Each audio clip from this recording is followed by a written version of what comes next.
اور 72 کا حسینی لشکر، یعنی 72 کے مقابلے 22,000 آئے. سوچو کتنا ڈر تھا 72 کا، کتنا خوف تھا 72 کا کہ 72 کے مقابلے اگر 72 بھی آ جاتے تو سمجھ میں آتا، مگر 72 کے مقابلے آ رہے ہیں 22,000. یعنی ان کو یہ لگتا ہے کہ اس 72 میں خالی 72 نہیں ہے، اس لشکر کا ہر ایک آدمی 1,000 کو شکست دینا جانتا ہے. اس لشکر کا ایک آدمی ایک بچہ اکیلے دم پہ 1,000 سے لڑنا جانتا ہے. لہٰذا اس 72 کے لیے تو 22,000 بھی کم ہے، اس کے لیے تو اور بھیجو، اس کے لیے تو 22,000 بھی کم ہے. اب ایک طرف 22,000 کا لشکر، ایک طرف حسینی 72 لشکر. امام علی مقام کے یہاں بھی فجر ہو رہی ہے، یزیدیوں کے یہاں بھی فجر ہو رہی ہے. امام حسین کے یہاں بھی ظہر ہو رہی ہے، یزیدیوں کے یہاں بھی ظہر ہو رہی ہے. یہاں بھی اثر ہو رہی ہے، وہاں بھی اثر ہو رہی ہے. یہاں بھی مغرب ہو رہی ہے، وہاں بھی مغرب ہو رہی ہے. یہاں بھی عشاء ہو رہی ہے، وہاں بھی عشاء ہو رہی ہے. یہاں بھی جمعہ ہو رہا ہے، وہاں بھی جمعہ ہو رہا ہے. اب پتہ کیسے چلے گا؟ نماز تو وہ بھی پڑھ رہے ہیں، نماز تو حسینی بھی پڑھ رہے ہیں.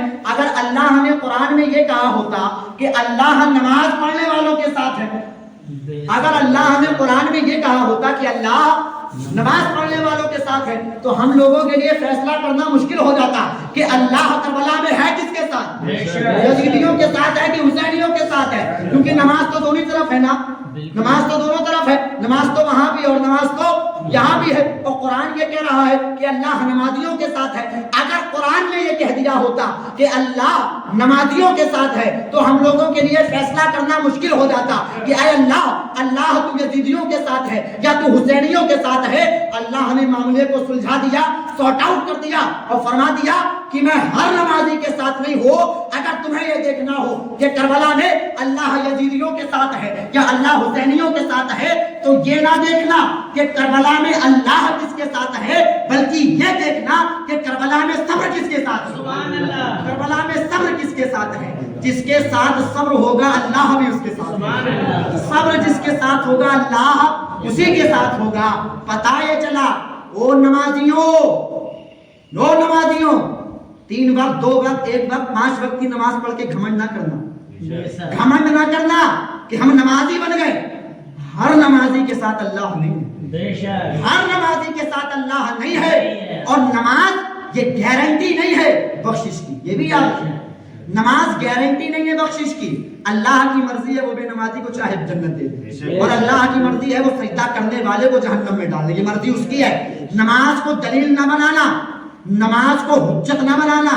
نماز فرض ہے تو فرض کی طرح ادا کرنا. اس کو پڑھ کے یہ نہ سوچنا کہ میں نبی بن گیا ہوں، اب وحی آنے لگے گی، اب جبریل آئیں گے. نہ جی، ہر نمازی کے ساتھ اللہ نہیں ہے. اللہ صرف اس نمازی کے ساتھ ہے جس کے ساتھ 2 چیزیں ہیں، ایک نماز بھی ہے، دوسرا صبر بھی. سبحان اللہ. دوسرا صبر بھی ہے. اب آج ہم اور آپ اپنا اندازہ کریں کہ پہلی بات تو ہم نمازی نہیں، بات ہی ختم ہوگی، یہیں سے بات ختم ہوگی. پہلی بات تو ہم نمازی نہیں. اگر یہاں نمازی بیٹھے ہوتے تو میں چلو نماز کے ٹاپک کو کنارے کر کے خالی صبر پہ بول دیتا، مگر یہاں تو نمازی نہیں ہے. یہاں تو دونوں پر بولنا پڑے گا نا. یہاں تو نماز پر بھی بولنا پڑے گا، یہاں تو صبر پر بھی بولنا پڑے گا. پہلی بات تو ہم نمازی نہیں، یہیں سے بات ہماری کچی ہوگی. اور دوسری بات، اگر نمازی ہیں تو ہمارے اندر صبر کتنا ہے، ہمارے اندر تحمل کتنا ہے، ہمارے اندر بردباری کتنی ہے، ہمارے اندر امام علی مقام کے صبر کا سواد ہے یا نہیں ہے، ہمارے اندر امام حسین کے صبر کا بے ہے یا نہیں ہے، ہمارے اندر امام حسین کے صبر کا رے ہے یا نہیں ہے. غور کریے گا کبھی کہ نماز حضور نے تو فرمایا آنکھوں میں ٹھنڈک ہے میرے. اب جو آدمی نماز نہیں پڑھتا ہے گویا وہ حضور کی آنکھوں کو تکلیف دیتا ہے. اتنا تو آپ کو معلوم ہے نا. جو آدمی نماز نہیں پڑھ رہا گویا وہ میرے آقا کی آنکھوں کو تکلیف دے رہا ہے، اور جو پڑھ رہا ہے وہ میرے آقا کی آنکھوں کو ٹھنڈک پہنچا رہا ہے. لیکن صبر کتنی بڑی دولت ہے کہ نماز پڑھ کر خدا نہ ملا پر صبر کر کے خدا مل گیا. سجدہ کر کے ہر سجدہ کرنے والے کو خدا نہیں ملا. میرے جملے پہ غور کریے.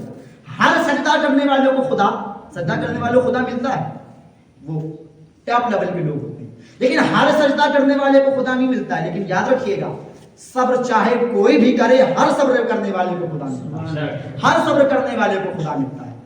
اب آج ہم اور آپ اپنا اندازہ کریں کہ ہمارے صبر کا کیا حال ہے، ہماری نمازوں کا کیا حال ہے، اور ہمارے امام حسین کی محبت کا کیا حال ہے. آپ مجھے ایک بات کا جواب دیجئے، میں اپنی تقریر کو اختتام کروں. امام حسین اگر یہ چاہتے تو اپنے بیٹوں سے یہ کہہ سکتے تھے نا بیٹا مدینے واپس چلے جاؤ. 22 سال کا علی اکبر، 6 مہینے کے علی اصغر، کڑیا نوجوان قاسم بن حسن، عباس علمبردار، حضرت عثمان، حضرت ابوبکر، حضرت عمر، یہ سب امام حسین کے بھائی. وہ دوسرے ہیں، یہ دوسرے ہیں، یہ سب بھائی لوگ ہیں. ان سے کہہ سکتے تھے آپ لوگ مدینے جائیے، میں شہید ہو جاؤں گا، کافی ہے. امام حسین نے کہا نہیں، جو دربار خدا تک آ گیا اب وہ پلٹ کر نہیں جائے گا. اب یا تو ہمارا مقدر یعنی ظاہری طور پہ جیت ہوگی یا ظاہری طور پہ ہار ہوگی، پر وہ ظاہری ہار ہوگی، اصل میں جیتیں گے تو ہم اصل میں تو جیتیں گے ہم، ظاہراً ہم ہاریں گے. ظاہری طور پہ ہم ہاریں گے پر جیتیں گے اصل میں ہم جیتیں گے. مجھے بتاؤ، چاروں پانچوں بیٹھے ہو تم لوگ، مجھے بتاؤ امام حسین چاہتے تو تمہیں لوگوں کے اتنے لڑکے تھے ان کے واپس مدینے بھیج سکتے تھے نا؟ بولو بھیج سکتے تھے نہیں بھیج سکتے؟ بھیج سکتے تھے نا. امام حسین نے کیوں نہیں بھیجا؟ اس لیے نہیں بھیجا کہ اگر وہ بھیج دیتے اور خدا نہ خواستہ تم پر ایسا وقت آ جاتا تو تم شکوہ کرتے کہ حسین نے تو اپنے بیٹوں کو بھیج دیا اور ہم لوگ پر آزمائش آ گئی. اس لیے حسین نے نہیں بھیجا تاکہ اگر تمہارے اوپر ایسا وقت آئے تو تم یہ نہ کہہ سکو کہ حسین نے اپنے بیٹوں کو بھیجا، بلکہ تم یہ کہو کہ جیسے حسین نے اپنے جوان بیٹوں کو قربان کیا، ہم بھی اپنی جوانی کو قربان کریں. اب ایک بات کا جواب اور دو. جنگ چھڑ جائے، اللہ نہ کرے جنگ چھڑ جائے، غزوہ ہند کا تذکرہ حدیث شریف میں بہت بعد میں ہونا ہے، سپوز دیٹ ابھی مان لو کل ہو جائے گا غزوہ ہند، اور تم کو یہ کہا جائے کہ دشمن کو زیر کرنا ہے، کرو گے؟ کرو گے؟ ٹائم نہیں، جلدی بولو. کرو گے؟ کافر کو مارو گے؟ تلوار اٹھاؤ گے؟ مسجد کیوں نہیں ہو؟ قرآن پڑھے ہو؟ بہت اچھے بات. تم لوگ پڑھے ہو؟ پیچھے والے دو، پیچھے والے تینوں، آگے والا ایک. الحمد پڑھنی آتی نہیں ہے، تلوار اٹھاؤ گے؟ تلوار کو کیا نیم کی سیکھ سمجھ رکھا ہے کیا؟ تلوار تم لوگوں سے اٹھے گی. تلوار اٹھانے کے لیے خالی ہاتھ کا مضبوط ہونا ضروری نہیں ہے، ایمان کا مضبوط ہونا ضروری ہے. تلوار وہ آدمی اٹھا سکتا ہے جس کا ایمان مضبوط ہو. اللہ تعالیٰ جو کچھ سنا ہے اس کو یاد رکھنے، اس پر عمل کرنے، اسے دوسروں تک پہنچانے کی توفیق عطا فرمائے. آمین. وآخر دعوانا الحمدللہ رب العالمین. السلام علیکم.